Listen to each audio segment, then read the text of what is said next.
size of an awl. Beis says it's the size of a coin. Which one is larger? Beis is larger because a regular awl is smaller. Beis is larger. That means it's more tumah there. The Gemara says, "Hani chalur Rab Meir." This works out well according to Rab Meir. El Rabban Ma'ikal Meimar, but according to the Rabbanon, how's this going to work? The Tanan, it was taught in the Mishnah. Beis Mekadeach Amru. Which Mekadeach are we referring to? When Beis Shammai said their rule, B'katan shall reifem divri Rab Meir. Rab Meir says that they're dealing with the small one. The Chamer B'gadol shal lishka. The sages say that we're dealing with the large one.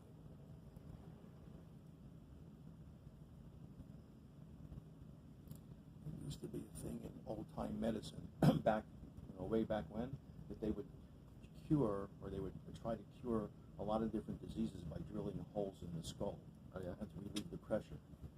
And they found, from 1,000, 2,000, 3,000 years ago, skulls that had holes drilled in them. They were medically put there. They didn't just happen. And it's called trepanning, I think. Trepanning, trepanning. It was before lawsuits. And actually, some people want to do this now. Like people that are going around with all these different things on them, piercings and all this stuff. They're doing this now. They think it's like a fashion thing to get these holes drilled in their skull. But in the olden days, up until I don't know how many hundreds of years ago, they were using this as a cure for a lot of variety of different diseases. So they thought it could relieve the pressure in the brain. Right, Rennie? Oh, Rennie's on mute. You don't even know what he's going to say. Okay. All right. So, if we go according to Reb Meir, hold it, I'm off mute. It took a moment. The only thing I remember is in the old days, and it's true what you say, they did find evidence, just like nowadays, if someone has a subdural hematoma, blood above the brain, but under the skull, they have to drill in order to get the blood out. So we do that nowadays, and I thought the holes they used to find was evidence that they knew how to treat it then. The fact that they treated other illnesses that way, well, my esteemed colleague is educating me on that if he has a source for it. I'm going back to mute. Goodbye. So, if we say Rabbi Meir holds that yes, Beis Shammai was not referring to the large one. So therefore we have an answer. The large mekadeach, the large wall, is the same size as a sela. But Beis Shammai was referring to the smaller one. Okay, now we've differentiated between Beis Shammai and Beis Hillel. However, if it's according to the sages, we didn't differentiate because Beis Shammai was also referring to the large one, which is the same size as the sela, which that's the Beis Hillel's opinion. So we didn't resolve the problem because they're saying the same thing. And the Gemara now asks our question: Rab Meir minicha? You think you've resolved it according to Rab Meir, the fact that you've made Beis Shammai's shear smaller? Havle mikula Beis Shammai and mechum Beis Hillel. Comes out that Beis Shammai is more lenient than Beis Hillel. So what? So what? Maybe it's an exception. Vanan the tanan, the light tanan. We have Mishnayos and Yediyos that give us a list of which cases Beis Shammai is machmer, in which cases lenient. Which cases Beis Shammai is lenient, and Beis Hillel is machmer, and this is not one of them. So it's a kasha. Amar Rav Nachman Selani Reina Shenino. It's different. What is the same size as the Mekadeach? A Nero seller. Nero made a coin. His coin was larger. That's Mekadeach Gadol. But Sela Stam is Zutra mi Mekadeach Stam. We're not dealing with the big awl and we're not dealing with the big coin.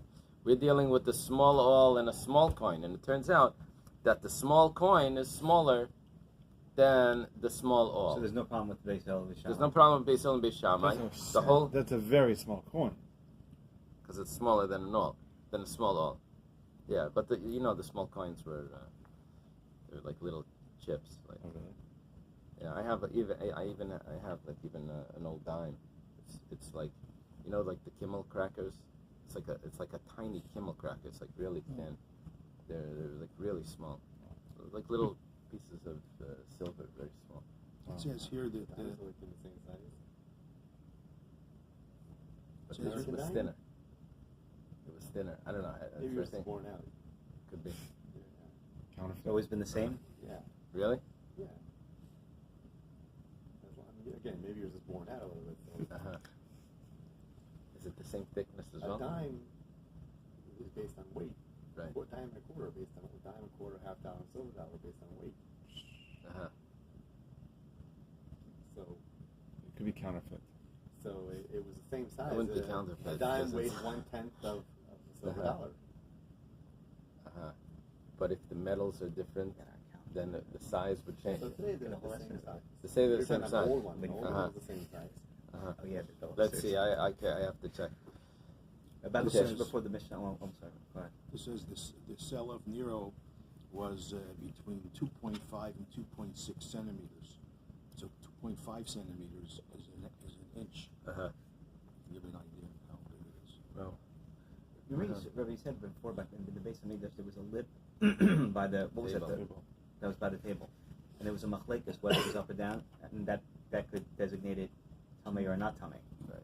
Well, why wouldn't they do it in a way that it would prevent tamei to begin with? Why would there even? I'm not sure. Why, in other words, why is there even a machlekes? Wouldn't they do it in a way that it it could talks about if it got to if avoid became tamei. the whole tamei It situation? talks about if the shulchan became tamei, Oh. and then it says, "Oh, this must be a proof that it was that the lip was on top because that's machlekes," and it goes things to to argue about. because it says that the sages they bring tamid chachamim marvim shalom ba'olam, they bring peace into the world. So one of the commentators says because there's a certain amount of machlekes that comes down into the world. Now, if the sages argue a lot, then they'll use up all the machlekes, and then everyone else will have peace. If they don't argue, then it's left the machlekes to be between the show members, Exactly. the president and the rabbi. That's a big problem. Okay, we have now the mum. We've been talking about the mum in the ear that would allow a firstborn animal to be slaughtered by the kohen. Now we're talking about, you got it? Yeah, I was thinking of something else, but yeah. Then we have the mum in the eye. Haris shel ayin. Let's say the eyelid. Shenikib, that's pierced, has a hole in it. Shenifkam, they don't do that. They don't put piercings in the eyelids. Close. Although, Eyebrow. Shenifkam, or if the eyelid is damaged, shenistak, or it's split. Harei be'inaidak. Or if there is a cataract in the eye. Tavlol, the Gemara is going to need to explain what tavlol is. Tavlol means that it's mixed, that the black and the white are mixed, going through the iris. Chilazon is if there's some sort of growth that looks like a snail in the eye. Or nachash, or if there's a growth that looks like a snake. Now the next word is inva. Supposed to be, it says atziv, it's supposed to be in it, which means there's a berry. Ezel tavl. The Mishnah says, what's a tavl? It says, Lavana Paisik Besira V'nichnas B'shachar. It's a white thing that goes through the iris and enters into the pupil, a white line goes through the iris into the pupil. And however, the opposite, Shachar Nichnas B'lavan Ein Mum. But if there's a black that comes out of the pupil and goes into the white, a black line there, that's not a problem. That's not a mum.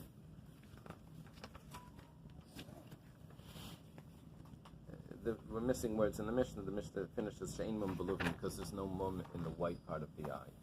It's not considered a mum. What's the word for the white part of the eye? Iris? Iris is the colors. Yeah, the iris is the black part. Right?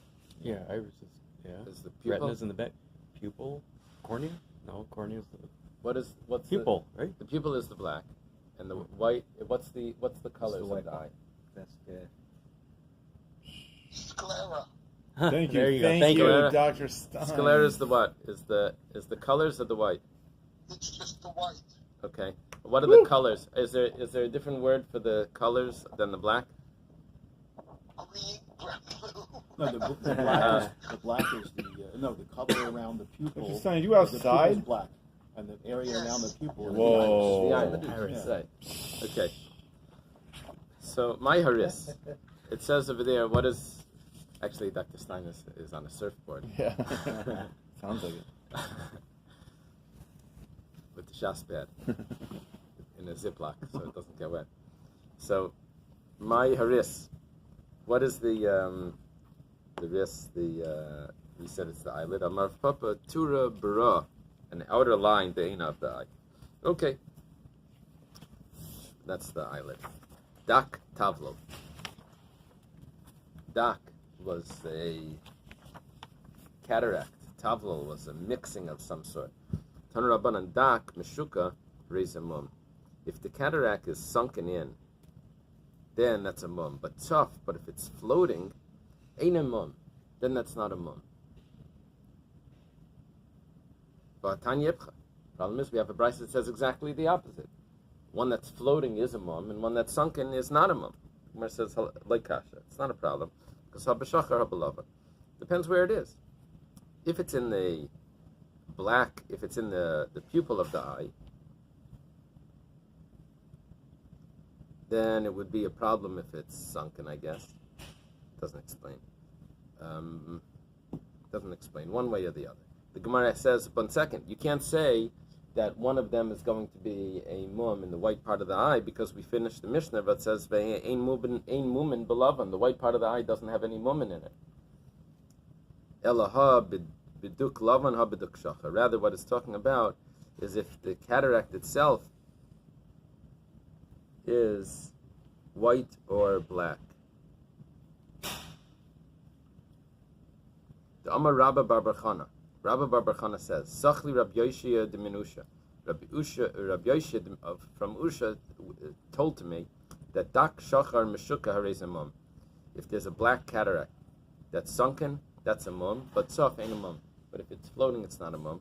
However, Dak Lavan Meshuka ain't a mum. But if it's white and sunken, that's not a mum. And soft, but if it's white and floating, haris a mum, then it is a mum. So the difference between it is if the growth itself or the cataract itself is sunken, is white or black. Okay, the simanach barka. And a way to remember this is the term barka. Barka means that there's something shining. So therefore, white and floating is a mum, because that's like a flash. White and floating, that would be the mum. I don't know if this is relevant, but it says that the difference between a mum on the white part as opposed to a mum on the black part is because the white part, mum, does not impair the animal's vision in any way, because the sclera, the white part, doesn't fulfill any real function in the animal's sight, whereas something that's in the black part would affect the sight of the animal. Right. Okay, very good. Chilazan nachash ve'inev. The growths that are in the shape of a snail, a snake, or a berry. Ibailahu. The Gemara has a question. Chilazan hu nachash, sheitil machilazan nay nachash. Is that one type of growth, snail, snake, or is that two different types of growths? Tashema. So come and listen. Damar Rabba Bar Bar Chana, Sachli Rabbi Yochanan ben Elazar. Rabbi Yochanan ben Elazar said, Rabbi Bar Bar Chana said that Rabbi Yochanan ben Elazar told him, what's this base? It's supposed to be instead of Rabbi Yochanan, it's Rabbi Yonasan. He said that there was an elder that was in our neighborhood, Rab Shimon ben Yosef ben Lakunya Shmai, and his name was Rab Shimon ben Yosef ben Yossi ben Lakunya. That was his name. This elder said, I never went in front of him. However, one time I walked in front of him. Amali Shev b'ni Shev. He says, my son, take a seat. He says, this sort of snail is considered a mum that you can shecht on it. And this is when the sages said nachash, this is what they're referring to. So it's one thing. Now, the problem is that this was a case that this Reb Shimon ben Yosef ben Lakuni actually had in front of him.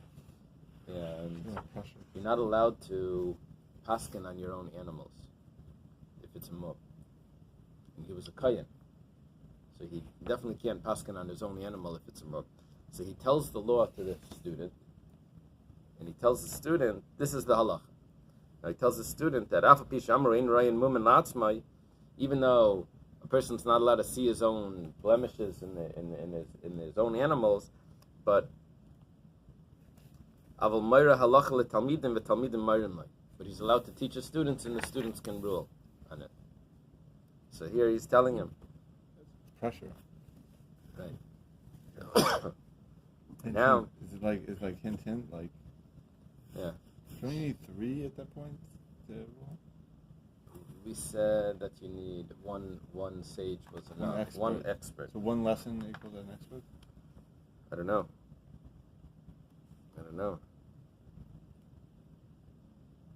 Now it says we have a problem here. It's an interesting point. Did they mention anything over there? The problem is that Amar Rab Abba, Amar Rav Huna. Rab Abba says in the name of Rav Huna, Amar Rav in the name of Rav, Kol Talmud Chacham Shomer Halacha Uva. Any Talmud Chacham that teaches a halacha and comes Imkai the Maisa Amra Shaimelai. If he taught it before it actually occurred, then you can use that ruling. But if it actually occurred, then you're not supposed to use that ruling just to teach it. You would have needed to teach this halacha beforehand. More explains to you he was actually teaching this halacha before, and then right away he says, "Oh look, and this is in my animal also." So it wasn't like an opportunistic time, Right? necessarily speaking. Calls him To son. bring it up. Calls him son. Yeah. So Rabbi Korf eats breakfast with us in the yeshiva. Rabbi Korf, senior, so he always checks his hard-boiled eggs. You know, he opens it up and he looks on the inside. They said, Rabbi Korf, you don't have to check the hard-boiled eggs. That's the rule. You don't have to check it. We actually learned it at Taisvis. Taisvis asked, how come you don't have to check it? But anyway, it says you don't have to check it. So he says, I know I don't have to check it, but it just happens to be that sometimes there are blood spots. He was checking like that. He says, like, look, he shows me a blood spot. No It way. just Really? has Are you serious? Yeah, yeah. So, says, I know I don't have to, but sometimes there are. So. Wow. Okay. So he did a miracle. That's pretty intense. Ezo Tavlo. That's intense. Trick. Yeah. Hard-boiled egg. Yeah. What's the Tavlo? He says, Lavan Apesik Asasir, it's the white that goes into the iris. When it says, Masnisin Mani, who's the author of our Mishnah? Rabbi Yossi. It's Rabbi Yossi. Tanya was taught in a brayso, Lavan B'nichnas B'shachar. If the white goes into the pupil, or Shachar B'nichnas B'lavan Harez Mum, Divrei Meir, or the pupil has a blackness that spreads out into the white, that's a mum. That's the words of Reb Meir. Rabbi Yossi says no. Lavan B'nichnas B'shachar, if the white extends into the pupil, Harez Mum. But Shachar B'nichnas B'lavan ain't a mum. But if it's the black that goes into the pupil that spreads into the white, that's not a mum. Shein mum in belavan. Very good. There's no mum in the white. Amar Rav, my time with the Rabbi Yossi. What's the reason for Rabbi Yossi? The ksiv yatsa mechela v'neimai. They go out from the fatness of the eye. This is a pasuk in Tilla, and it's talking about that the wicked go into their evil ways because of all the fat that they have in their eye. I think it means because of all of how satiated their eyes are with what Tarbadena ikri. It's called the fat of the eye, but but it's not called the eye. So the whiteness is called the fat of the eye. So that's why there's no mum. It's not called the eye, it's just the fat of the eye. Rav Meir, my time. So what's the reason for Rav Meir that says there is a mum? It says Malash and Tavlo, Davram Mavalval Asenayim. Tavlo means, which is the word from the pasuk, it means that anything that mixes in the eye. So it's mixed in the eye. It doesn't matter if it's the white or the black. Okay. The next Mishnah is also continuing with the eye, and it says chorvar, which is spots or white spots in the eye, pale spots in the eye. The hamayim, or if the eyes are watery, hakavuim, if it's there permanently watery. So ezer chavarva kavua. What is the chavarva that's kavua? The kavua, permanent, is going on both.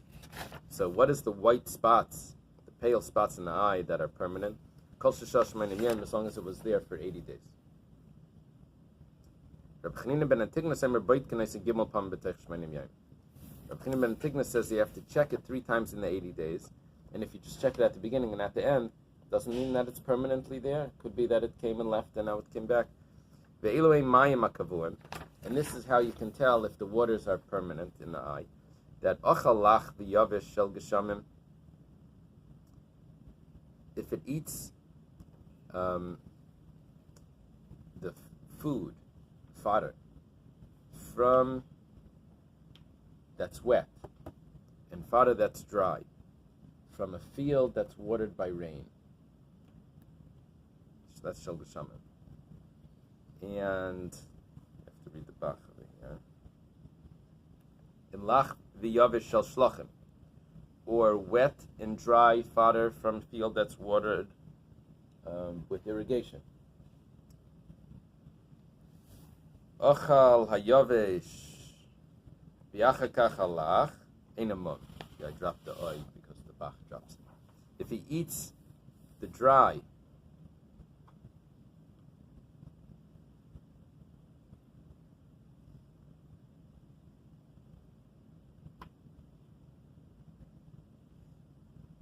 it's a little confusing here what the shlachim is going on.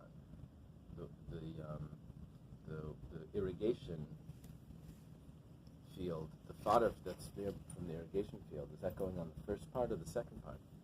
Is that referring to what is a mum or what's not a mum? Because the second case is not a mum. If he eats the dry and then the wet, that's not a mum. Ad sheyochal, another test, it's amended here, until he eats hayavish achar alach. He has to eat the dry after the wet. If you eat the dry at the end, then that should have cured it. And if it doesn't cure it, then that's considered a mum. The dry fodder at the end is what cures it. Okay, we'll go through in the Gemara, hopefully it will become clear. Masnisin Mani, who's the author of our Mishnah? It says Rabbi Yehuda. Must be Rabbi Yehuda, the Tanya, because we have a Braisa that says Charvar kavua arba'im yom. The spots in the eye that's permanent is for 40 days. No, that's not what our Mishnah says. And the water that's permanent is 80 days. Divrei Meir, that's Reb Meir's opinion. Rabbi Yehuda Charvar shmeinim yom. Rabbi Yehuda holds that the Charvar is also a kavua, it needs to be 80 days, which that's our Mishnah. And this is the waters that are kavua. Achal lach b'yavish. If he eats wet and dry, shel, to add a word in here, shel beis habal. You have to add in those words where the base is. Shel beis habal. Beis habal means that it's from rain, that it's irrigated from the rain. V'loy lach b'yavish shel beis hashlachim, but not if it's from an irrigated field. Oisha achal yavish. Or if he first ate the dry and then the wet, those cases are ein mum. It's not considered blemish. Until you eat the dry after the wet, until the animal eats the dry after the wet. And it's there for 3 months.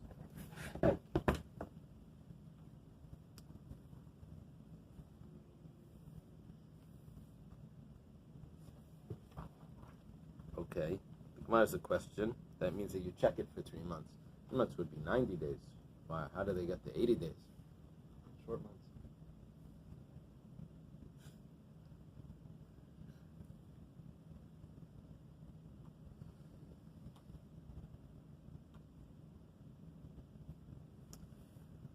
So it says the problem is, it says Vaha Tarvayu Tinani.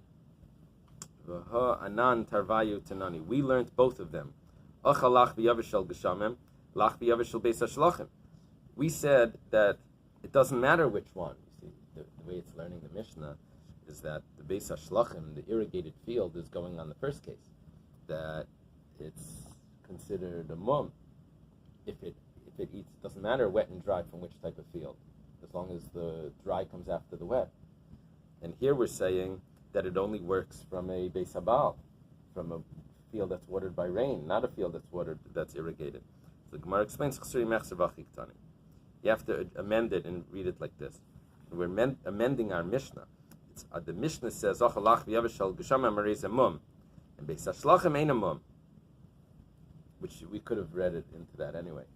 But it's only a mum if it eats the wet and dry from irrigated by the that if it's watered by the rain. But if it's an irrigated field manually, so then that doesn't mean that food would have been able to cure it. With the gshamim nami, and even if it comes from the rain, achal yavesh v'achakach achalach ein amum ad she'achal yavesh achar alach. Until you eat the dry after the wet, then and it still has it, then that's considered a mum. I guess the difference is how the native plants can usually grow from the rain. It also has to do with the location. If there's enough rain in that area. V'yeshna gimel chadashim, and it's there for 3 months. The Gemara says, "Eini, is it so?" Now, v'hatanya is on the side. It says you have to take v'hatanya out. It says it doesn't make sense that word. So skip the word v'hatanya. But Ravidi Baravin Amar Rav Yitzchak Bar Shian Adar v'Nisan Lach El v'Tishrei Yavish. It says we need to test it for 4 months because you have to feed it the wet fodder in Adar and Nisan, which is the end of the winter, and then you feed it the dry fodder in El v'Tishrei, which is the end of the summer. That's 4 months of testing it, of giving it the cure. It's not 4 straight months, but nevertheless, it has to be done for 4 months, not 3 months. Gemara says, "Ema Adar v'chatzi Nisan." Rather, the 3 months is that it's Adar and half of Nisan is Lach, that's the wet. Elul v'chatzi Tishrei is Yavish, that's the dry. Okay, so it's 1.5 and 1.5. How do you get to 80 days though? I don't know. I think what's happening is that you're giving it the cure. You're giving it the cure for 3 months, but you see that it's still there for 80 days after the cure. I think that must be what's going on. Yibaylahu lach bisman lach yavish bisman yavish. The way we explain this is that there's a season when the fodder is wet, there's a season when the fodder is dry.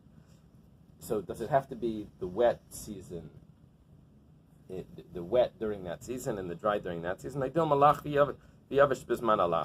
maybe it could both be wet and dry in the same season. So Tashema, come and listen. Clearly,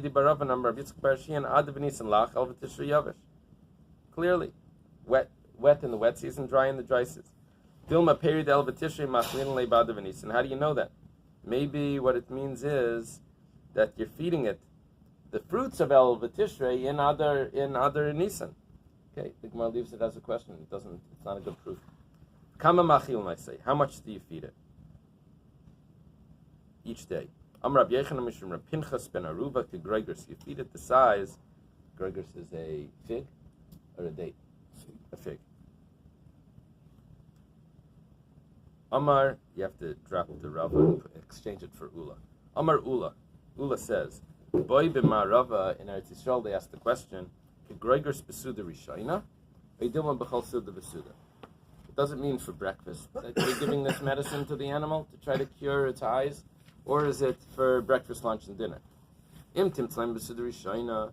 If you say it's for breakfast, then kaidem achila ayla achar achila. When do you feed it to him? This fodder. Animals eat 3 meals a day like us? Probably more. I'll take less. You think so? In the wild? I mean, I definitely don't think they eat like us, that's for sure. Okay, 2 meals. Maybe they don't eat dinner. They probably They eat do surf stations on Shabbos. they have Shabbos for this?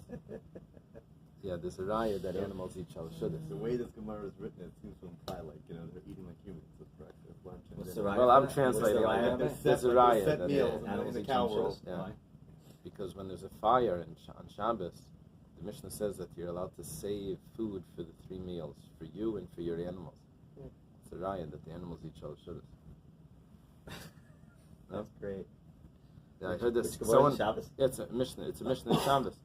Yeah, but someone told me that Rabbi Hirschman tested him on Masechta Shabbos, and Rabbi Hirschman asked him this question: "Bring me a raya that animals eat shalshudas." Okay. His other question was, why should he not be allowed to eat cheese on Shabbos? So the answer that he was looking for was that, according to one opinion, when you make cheese on Shabbos, that's considered baina, because the way that you make it is you form it. It's considered like building. So if you eat the cheese, then that would be destroying. So that it was like, it's by How can you make it on Shabbos? You make no, cheese you're not. Yeah. That's why you're not allowed to make cheese on Shabbos. Why are you not allowed to make cheese You're on not allowed Shabbos? to make any solid food. Can you just make any solid Well, food? can you put rennet into milk on Shabbos? Can you put rennet into milk on Shabbos? So it should curdle and make cheese. The answer is no. The Gemara Right. says no. Right. But one of the reasons why is because it's baina. It's building. Right. So if it's right. building, then building would have destroying. Can't destroy, so you can't eat cheese. But anyway, whatever. He liked these, these like tricky.